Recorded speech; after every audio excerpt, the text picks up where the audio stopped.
Bonsoir Caleb Maupin, on vous retrouve régulièrement en ce moment pour nous commenter donc la situation aux États-Unis. Quels sont les développements de la journée ?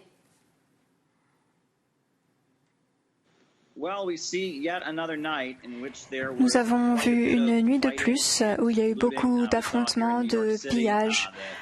À New York, un magasin de Macy's et d'autres boutiques bien connues à Manhattan ont été envahis par des manifestants. Il y a eu beaucoup de conflits, de combats dans les rues, même s'il y a eu la déclaration d'un couvre-feu. Il y a eu beaucoup d'arrestations. Il y a eu beaucoup d'actions dans les rues de Washington à DC.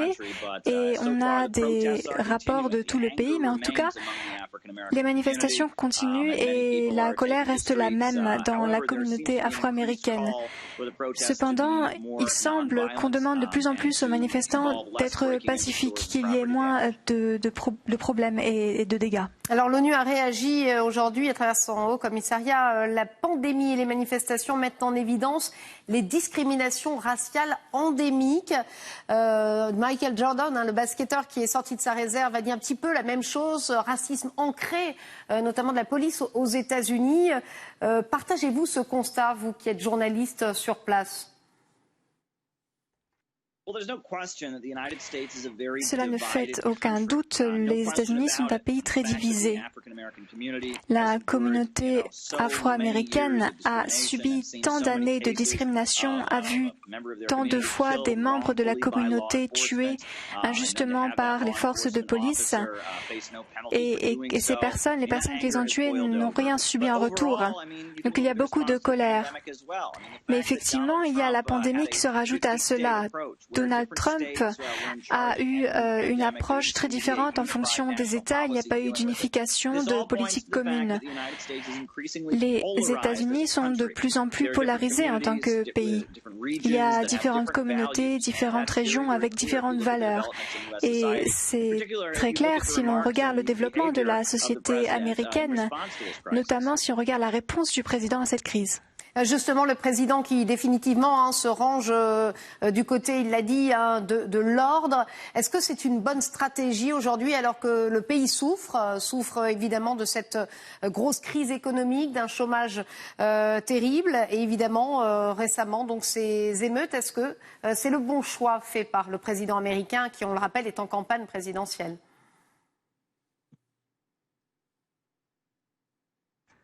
Non, ce n'est pas le bon choix, mais cela plaît aux personnes que Donald Trump essaie de courtiser pour les élections à venir. La base de l'électorat de Donald Trump, ce sont des gens qui habitent dans la Rust Belt, des personnes plus âgées qui ont l'impression que le pays se désagrège. Ils seront impressionnés par les paroles fermes de Donald Trump, cela ne fait aucun doute. Donald Trump propose d'interdire le mouvement Antifa. Il annonce que dès que le pillage commencera, les soldats pourront ouvrir le feu. C'est une situation très délicate, mais cela plaît donc à son électorat. Et beaucoup de personnes, en tout cas, critiquent Donald Trump pour la séance photo qu'il a organisée devant l'église Saint John qui a été endommagée par les manifestants. Des manifestants ont subi des tirs de gaz lacrymogène afin qu'ils puissent se rendre à une séance photo devant cette église en tenant une Bible à la main. Et cela n'est pas du tout fédérateur au sein des États-Unis, qui est un pays laïque, mais en tout cas des personnes qui habitent à Ohio, en Pennsylvanie, dans le Wisconsin, aiment cela. Et c'est eux que Donald Trump essaye de courtiser. Il essaye de leur montrer qu'il essaye de défendre l'Amérique qu'il voit disparaître devant leurs yeux. Il est en défense de l'ordre, il est en défense de la religion. C'est le dernier espoir d'un pays en siège pour Donald Trump. Il n'essaye pas de calmer la situation, il essaye d'acquérir plus de votes dans les régions importantes pour lui. La mort de George Floyd, est-ce qu'on peut dire que c'est la goutte qui a fait déborder l'eau du vase? Est-ce que le pays, aujourd'hui, les États-Unis, sont clairement à un tournant, à une étape importante? Le monde ne sera plus le même désormais? Il y a deux facteurs. La première chose, c'est que l'attitude du grand public a beaucoup changé. L'idée que la police a toujours raison, qu'il faut leur faire confiance, qu'ils sont tout à fait comme ceux qu'on voit à la télévision, des héros qui sont entravés par des libertaires qui les empêchent d'attraper les méchants, tout ça c'est oublié. Avant, les militants noirs et les militants gauchistes avaient une idée différente. Mais aujourd'hui, dans les sections les plus libérales de la société, beaucoup de personnes pensent qu'effectivement, il y a des biais racistes dans la police. Et l'idée qu'il faut faire confiance à la police est sapée aujourd'hui. Mais je pense que l'une des autres clés, c'est la pandémie. Beaucoup de personnes ont perdu leur emploi, sont coincées chez elles, ne peuvent pas vivre leur vie normale. Donc ces personnes voient ces images, sont anxieuses du fait des difficultés économiques et elles ont le temps et la motivation pour sortir et manifester. Donc le facteur économique est sous-jacent mais très présent. Et il y a de plus une anxiété et une ferveur causée par toutes ces difficultés. Certaines images peuvent choquer. Effectivement, depuis la France, on voit des camions de police foncer dans la foule. On a vu ça ce week-end. Question claire, est-ce que la démocratie est en danger aux États-Unis ?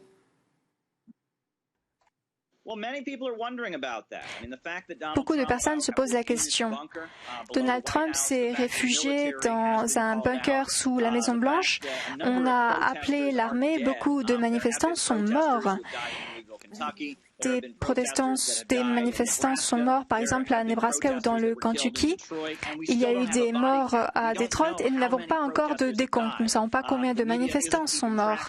Les médias ne suivent pas la situation. En tout cas, certains sont morts. L'armée est déployée. Nous avons vu des hélicoptères de l'armée dans les rues de Washington D.C. hier soir. Des hélicoptères qui volaient très bas pour essayer de disperser la foule. Donc effectivement, on dirait que c'est une situation qui ressemble à la prise ou un coup d'État, la prise du pouvoir par l'armée. Cela ressemble beaucoup aux images qu'on peut voir d'autres pays où cela s'est passé. Le président élu dit qu'il va reprendre le contrôle de la situation et il utilise un langage de domination. Il dit qu'il va dominer les manifestants. On ne sait pas exactement ce que cela veut dire, mais en tout cas, ce sont les termes qu'il utilise. Et effectivement, beaucoup de personnes demandent à ce qu'il soit chassé de son poste. Beaucoup de personnes, beaucoup de manifestants ne manifestent plus contre la police, mais plutôt contre Donald Trump. Pour eux, Donald Trump est le symbole de toutes ces choses outrageantes. Et les démocrates ont de meilleurs sondages et acquièrent de plus en plus de soutien. Donc je vois comment on pourrait le voir de cette façon-ci. Mais en tout cas, les élections seront en novembre, même s'il n'y aura pas une campagne très importante. En tout cas, les bases de la démocratie ne semblent pas encore être détruites aux États-Unis, bien que, effectivement, certains signes à l'horizon laissent penser qu'on pourrait être nerveux. Merci Caleb Baupin, correspondant RT aux États-Unis, d'avoir été avec nous.